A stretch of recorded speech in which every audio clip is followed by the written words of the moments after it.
দেশ জুড়ে চলছে অরাজকতা। গোটা বাংলাদেশের পরিবেশ এখন অশান্ত। শেখ হাসিনা দেশ ছাড়ার পর একের পর এক ধ্বংসযজ্ঞ চালানো হচ্ছে সংখ্যালঘু হিন্দু সম্প্রদায়ের ওপর।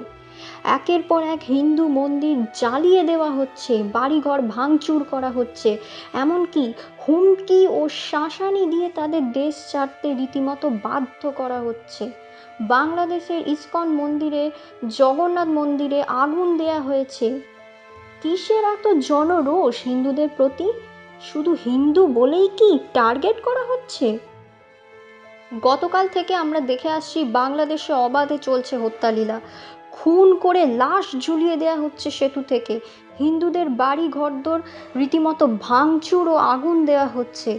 সোশ্যাল মিডিয়ার মাধ্যমে এমন বহু ছবি আমাদের সামনে এসেছে, যেমন মন্দিরে আগুন ধরিয়ে দেওয়া থেকে শুরু করে হিন্দুদের বাড়ি ঘরদোর ও ব্যবসায় অবধি হামলার ছবি বারবার উঠে আসছে।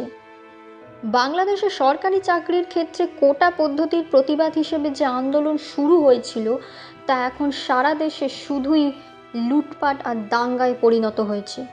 বিশেষ করে সংখ্যালঘু সম্প্রদায় এবং বিশেষ করে হিন্দুরা আক্রমণের শিকার হয়েছে। শেখ হাসিনা ভারতে পালিয়ে আসার সাথে সাথেই সেখানে একটি অন্তর্বর্তী সরকার গঠনের দাবি উঠেছে। সেনা শাসন নয়, অন্তর্ভুক্ত সরকার গঠন করতে চায় ছাত্রলীগ। আবার এরই মধ্যে একই সময়ে আরও একটি চিত্র আমাদের সামনে ভেসে উঠেছে। দেখা যাচ্ছে একদল বাংলাদেশের মুসলিম ধর্মগুরু কুমিল্লায় একটি হিন্দু মন্দির পাহারা দিচ্ছে। ওদিকে আরেকটি ভিডিওতে দেখা যাচ্ছে ঢাকার ঢাকেশ্বরী মন্দির রক্ষা করছে একদল শিক্ষার্থী।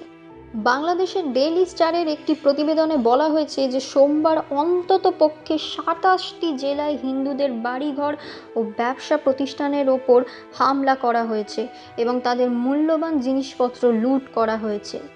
একের পর এক জামাতদের অত্যাচারে অতিষ্ঠ হয়ে দেশ থেকে পালিয়ে ভারতে আশ্রয় নিচ্ছে সংখ্যালঘু হিন্দু সম্প্রদায়। এমনকি জামাতরা হিন্দু মন্দিরকে টার্গেট করার কথাও স্বীকার করেছে। এখন শুধু একটাই প্রশ্ন বারবার ঘুরে ফিরে আসছে, কেন হিন্দুদের প্রতি এমন ক্ষোভ? কবে বন্ধ হবে এই ধ্বংসলীলা? কবেই বা শান্ত হবে বাংলাদেশ?